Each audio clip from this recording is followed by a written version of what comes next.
Assalamualaikum warahmatullahi wabarakatuh. Perkenalkan, nama saya Dia Dihadatulis Polondongan. Saya perwakilan dari Asisten Patologi Klinik Angkatan 2020. Hari ini kita akan membahas mengenai materi dari digestif dan endokrin. Yang pertama, kita overview saja. Jadi di eritrosit ini kan ada hemoglobin, hem dan globin. Hem sendiri nanti oleh hem oksigenase akan diubah menjadi biliverdin. Biliverdin oleh biliverdin reduktase akan berubah menjadi bilirubin yang indirect, yang bersifat toksik, sehingga nanti oleh albumin dia akan dibawa ke hepar. Di hepar nanti dia akan diubah menjadi bilirubin direct yang tidak toksik. Setelah itu nanti dia dikeluarkan ke duodenum, ke usus halus, yang mana nanti pada bilirubin yang direct itu dia akan diubah menjadi urobilinogen. Urobilinogen ini nanti dia bisa diteruskan ke usus besar menjadi starkobilin untuk mewarnai dari feses, atau nanti dia dibawa ke ginjal, nanti dijadikan jadi urobilin untuk mewarnai dari urin. Ini untuk overview saja. Next, sedikit membahas mengenai DM. DM sendiri kita ketahui dia adalah kelompok penyakit metabolik ditandai dengan hiperglikemi, artinya tingginya kadar gula darah seperti itu. Bisa karena gangguan pada kerja insulin atau sekresi insulin. Nah, pada DM sangat khas ada trias DM, poliuri, polifagi, dan polidipsi, di mana ini adalah sering buang air kecil, sering makan, dan banyak minum. Untuk tipenya dia ada DM tipe 1, DM tipe 2, dan DM gestasional. Untuk DM tipe 1, dia rusaknya pada pabriknya, pada sel beta pankreas, sehingga akan terjadi defisiensi insulin atau insulinnya produksinya sedikit. Pada DM tipe 2 akan ada resistensi, di mana insulinnya jumlahnya normal, tetapi sel yang akan menguptake dari insulinnya terjadi resistensi atau tidak sensitif kembali. Pada DM gestasional itu terjadi pada kehamilan yang dipengaruhi oleh faktor-faktor tertentu. Terus untuk pemeriksaan kadar gula darah, dia sebenarnya banyak, tapi yang perlu kita ketahui adalah ada GDS, GDP, dan GD2PP. Pada GDS, dia dilakukan sewaktu, pada GDP, dia perlu puasa terlebih dahulu, di mana minimalnya 8 jam dan tidak lebih dari 16 jam. Pada GD2PP, di mana kita mengambil gula darah setelah 2 jam, setelah 2 jam mendapatkan intake glukosa. Untuk pemeriksaan lain ada TTOG dan lainnya. Ini untuk nilai rujukannya pada DM, GDS-nya lebih dari 200, pada GDP dia lebih dari 126, dan pada GD2PP didapatkan lebih dari 200 untuk satuannya miligram per desiliter.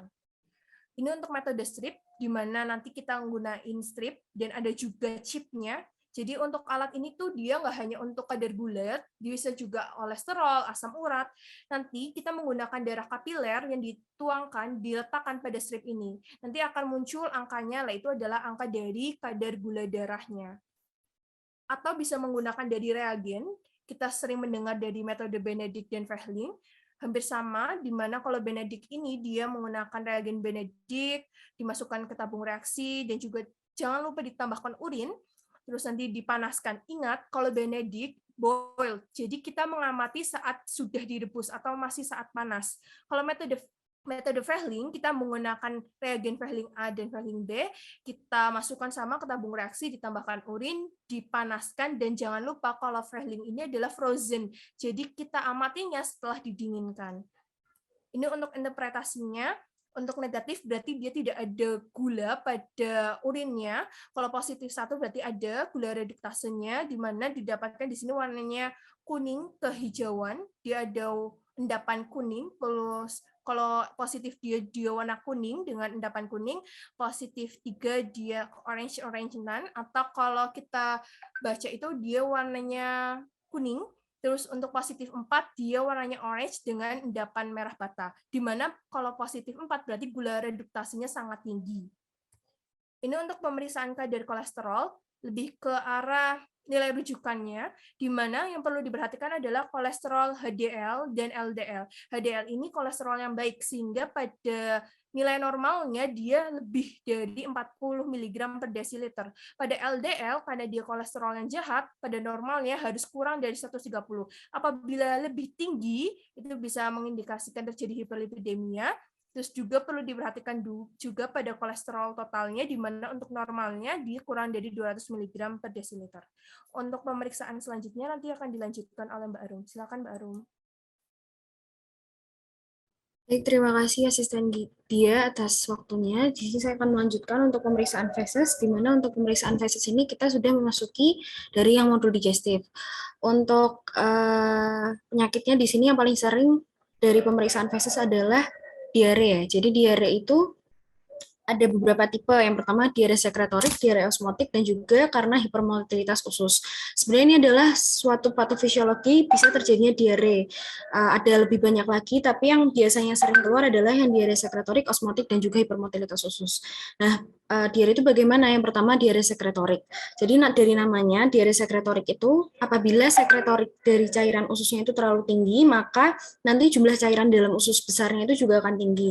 Nah, apabila jumlah cairan dalam usus besarnya itu tinggi, nanti akan melampaui kemampuan reabsorpsi dari usus-ususnya itu, sehingga akan terjadi diare. Sehingga sedangkan untuk yang diare osmotik, di sini diare osmotik itu dikarenakan adanya kenaikan dari jumlah cairan osmotik di dalam aktif dalam lumen yang nanti akan menyebabkan sekresi air dan elektrolit masuk ke dalam usus. Nah, apabila adanya air dan juga elektrolit yang masuk ke dalam usus, nanti akan memperbanyak dari air yang terdapat dalam usus besar, sehingga di sini sama akan menyebabkan kerusakan dari kemampuan reabsorpsi usus besar. Nah, di sini nanti yang ketiga ada hipermotilitas usus. Apabila nanti hipermotilitas usus itu akan terjadi peningkatan motilitas usus. Motilitas usus nanti yang makin meningkat akan menurunkan dari waktu pasase. Nah, nanti apabila waktu pasasenya berkurang akan mengganggu dari proses reabsorpsi di usus besar. Itu ada penyebab-penyebabnya. Nah, kemudian di sini diare. Diare itu biasanya didiagnosis banding dengan steatoro. Bedanya apa? Kalau nanti kita menemukan dari pemeriksaan fesisnya itu dia berair, dia itu biasanya dimasukkan ke diare. Apabila nanti ditemukan adanya lengket, kemudian ada bau yang foul odor, itu biasanya dimasukkan ke steatore. Nah, itu ada beberapa perbedaan ya dari diare dan juga steatoro, dari karakteristiknya, kemudian dari volumenya, dari frekuensinya, dari penyebabnya, dan juga gejala kliniknya. Intinya, apabila steatoro itu adalah feses yang berlemak. Jadi nanti konsistensinya dia bisa lengket, kemudian baunya foul odor, ada konsistensi yang spongy. Sedangkan untuk yang diare sendiri itu nanti lebih ke berair dan juga baunya normal. Baik, bisa dilanjut. Nah, untuk pemeriksaan feses sendiri itu ada pemeriksaan makroskopis, mikroskopis, dan juga ada kimiawi. Yang makroskopis yang pertama di sini ada warna. Untuk warna, di sini normalnya adalah coklat muda sampai coklat tua, yang dimana dia itu bisa berwarna seperti ini akibat karena proses oksidasi dari urobilinogen. Yang kedua, di sini ada bau. Bau di sini normalnya adalah disebabkan oleh indol, skatol, dan juga sambutirat. Kemudian yang ketiga ada bentuk dan juga konsistensi, di mana bentuk dan juga konsistensi itu biasanya bentuknya silinder, konsistensinya padat atau lembek, dan bisa sampai yang ke keras. Kemudian yang keempat adalah darah dan juga lendir. Biasanya normalnya tidak ada darah dan juga lendir. Nah, di sini kita bisa menemukan kelainan-kelainan dari feses ya. Kalau misal warnanya nanti ditemukan adanya purulan, darah, atau lendir, itu biasanya penyakitnya mengarah ke colitis ulcerosa. Apabila warnanya putih, hijau, merah segar, keabuan seperti dempul, hitam, seperti itu ada penyakitnya sendiri-sendiri, bisa dibaca. Kemudian dari bau, biasanya bau busuk itu akibat adanya pembusukan protein yang tidak dicerna dan dirombak oleh kuman usus. Kemudian adanya bau tengi, itu biasanya ada yang perombakan zat lemak, dan apabila ditemukan adanya bau yang seperti asam keras, itu biasanya disebabkan oleh peragian zat gula atau karbohidrat yang tidak dicerna, misalnya pada diare. Nah, di sini ada misal ditemukan feses itu ditemukan adanya darah. Nah, nanti darah itu bisa kita lihat apabila darahnya itu berwarna merah segar, itu biasanya berasal dari usus bagian bawah, sedangkan darahnya apabila nanti dia sudah warnanya hitam atau coklat, itu berasal dari pencernaan bagian atas. Itu karena adanya proses oksidasi ya.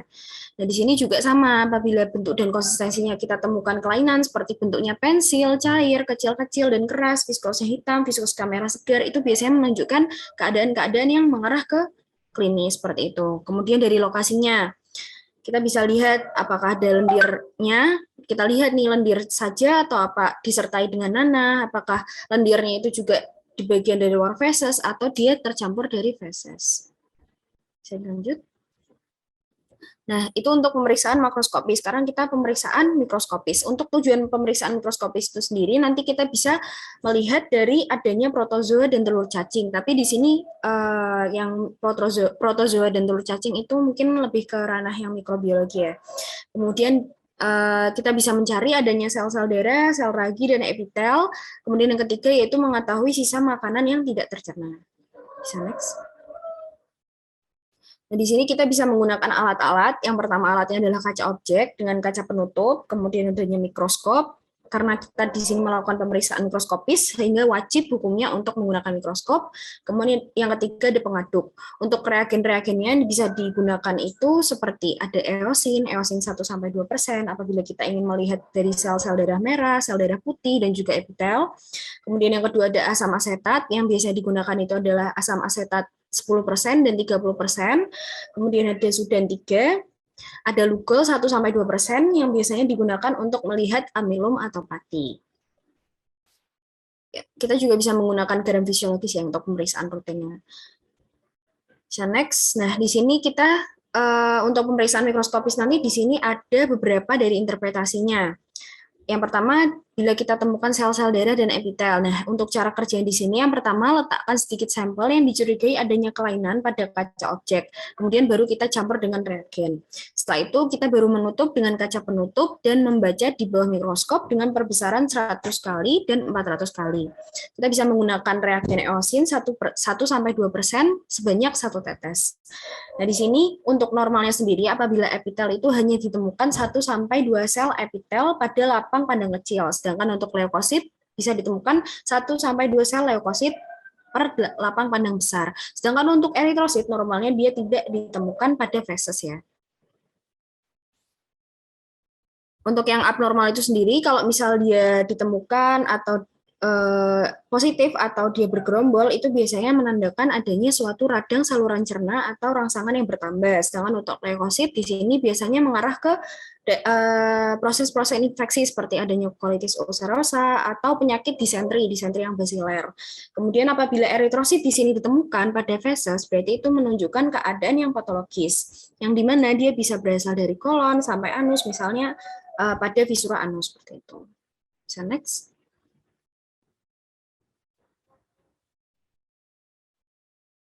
Ya. Baik, terima kasih. Mungkin penjelasan dari kami sudah cukup seperti itu. Terima kasih atas waktunya. Wassalamualaikum warahmatullahi wabarakatuh.